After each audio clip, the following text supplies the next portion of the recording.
Picture the name Doc Holliday, and the mind goes straight to the Hollywood gunslinger, the deadliest dentist in the West, always cool, always in control.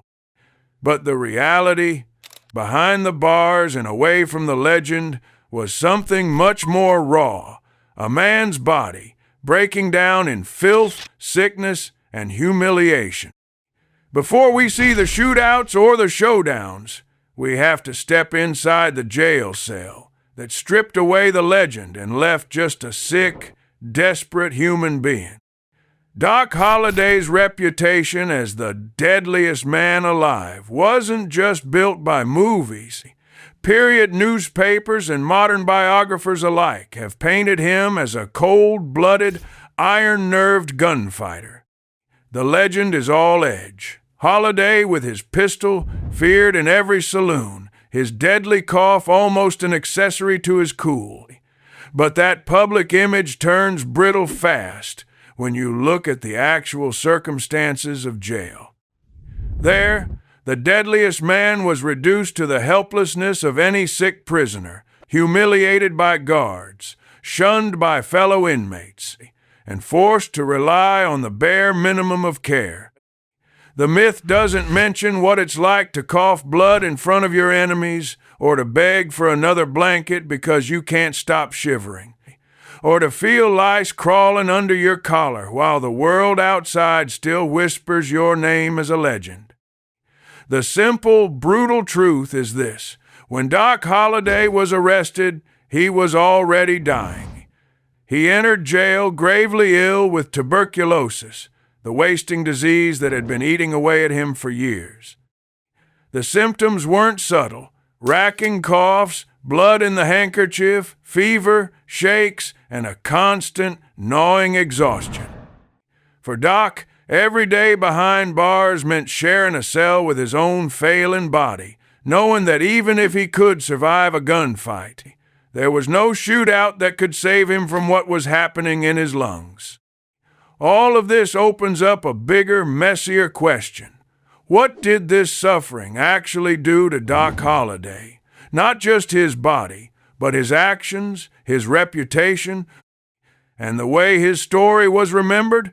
How did being locked up, sick, and desperate change the so-called deadliest man in the West? That's the reality we're about to confront. Reconstruction based on period, jail, and TB conditions. Picture Doc Holliday's cell as a place where survival itself became a daily ordeal. 19th century frontier jails were notorious for their cold stone walls, sweating damp in winter, straw mattresses crawling with lice, and air thick with the stench of unwashed bodies and rotting waste. For a sick man, these weren't just minor discomforts, they were threats that gnawed at whatever strength he had left. The jailers, overwhelmed or indifferent, rarely offered anything close to comfort.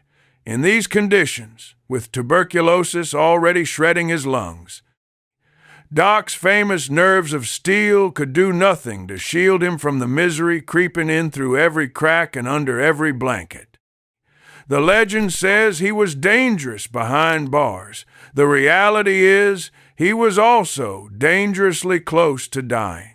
The food, if you can call it that, came in thin, greasy stews and rock-hard bread, sometimes moldy, often cold. For a man with tuberculosis, chewing and swallowing even the blandest meal could trigger fits of coughing, pain, or choking. Meal times here weren't a reprieve. They were a new form of punishment. Some jail accounts from the time describe prisoners trading scraps to avoid the worst of the spoiled meat or watered-down beans. For Doc, malnutrition partnered with disease, each day stripping flesh from his bones while he tried to keep down food that tasted like damp sawdust. Reconstructed from TB and jail descriptions, day and night, Doc was racked by hacking coughs so violent that blood would sometimes spray across his bedding and the rough stone floor. There was no privacy, just the echo of his labored breathing bouncing off the walls, a constant reminder to everyone nearby that death was already in the cell. He slept in filth, sometimes soiled with his own blood, and always with the feeling of lice and other vermin crawling beneath his skin. Any glamour of outlaw life evaporated in these moments. What remained was a spectacle of human misery and humiliation. Reconstruction, lack of direct testimony, most likely scenario. Medical care, if you could call it that, was next to non-existent. In most Western jails of the era, the only remedies for tuberculosis were strong whiskey, laudanum if you were lucky, and the hope that you might last long enough for a friend to bribe the sheriff. Doc was left to medicate himself as best he could, numbing the pain with whatever rot-gut liquor could be smuggled in. There were no doctors making rounds, no real medicine, and almost no chance at anything resembling recovery. For the so-called deadliest man in the West, the real enemy was no longer his rivals. It was his own ruined body, left to rot in a cell where help never came. Even among other outlaws, Doc Holliday's presence in jail became something close to a public health emergency. According to period observers and later chroniclers, his hacking cough, the bloody rags, and the unmistakable stench of sickness made him an object of disgust and fear, not just from the guards, but from fellow prisoners. Some accounts say he was shunned, treated less like a dangerous gunman and more like a walking corpse. The sight of him was enough to turn even the hardest men's stomachs. The myth of the deadly outlaw faded fast when faced with the sounds and smells of dying. Instead of respect, Doc inspired revulsion and whispers. His legend traded for a reputation as a revolting, untouchable presence in the cell. The humiliation didn't stop at how others saw him. According to period accounts, in his lowest moments, Doc was forced into a kind of desperate dependency. He begged jailers for extra blankets, pleaded for a little whiskey to dull the pain, or simply asked for mercy when the coughs racked his body so badly he could barely breathe. At times, his misery drove him to attempt escape, not as a daring outlaw, but as a desperate, sick man with nothing left to lose. These attempted escapes and requests for leniency, as attributed in surviving accounts, weren't acts of bravado. They were the last moves of a man broken by pain and humiliation, stripped of pride by the brute reality of jail and disease. The most infamous episode of this period, repeated by modern biographers, though not directly documented in period primary sources, involved Big Nose Kate, Doc's loyal companion. As the story goes, Kate set a diversionary fire, then appeared at the jailhouse with a gun, forcing the guards to release Doc. It's a tale retold in countless histories, the smoky chaos, the threat of violence, and Doc, too weak to fight his own way out, propped up and escorted to freedom by the woman who loved him.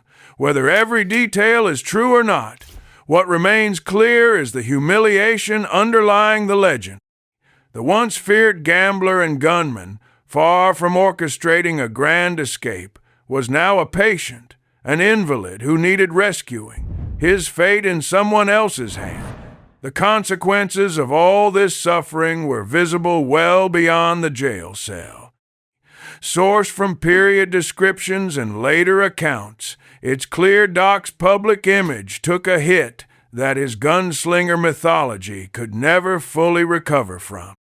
Instead of the icy, unkillable legend, people saw a pitiable, sometimes grotesque figure, thin, pale, coughing blood, unable to keep himself clean, and often relying on others just to survive another night.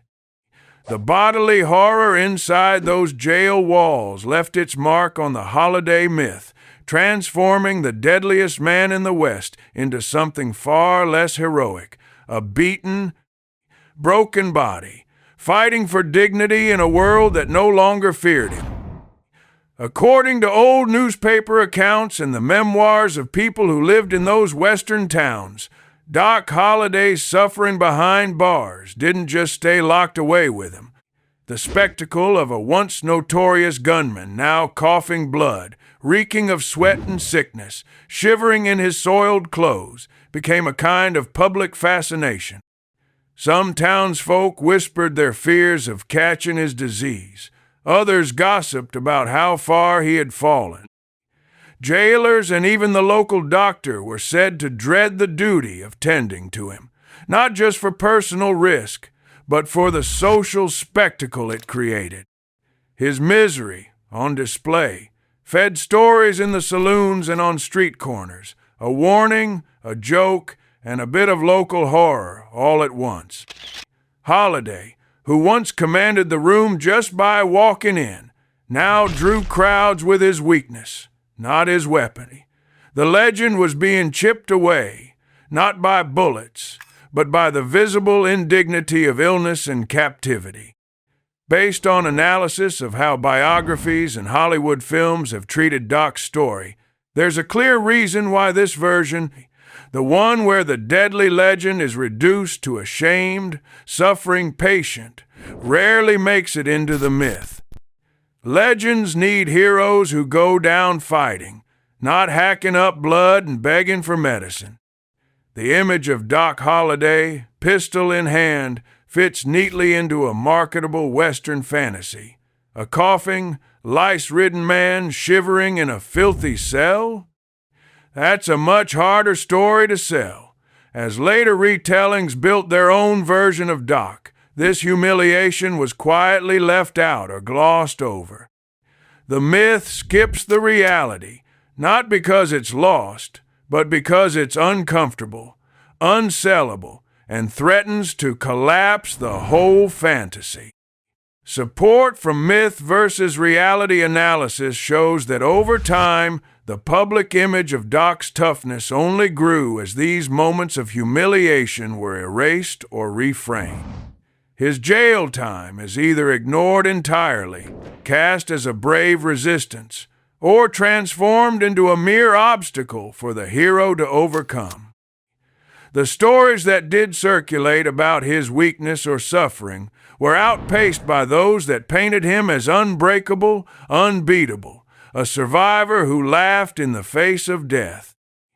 The legend, in effect, put clothes back on the man that history had stripped bare. The world preferred the gunslinger to the patient.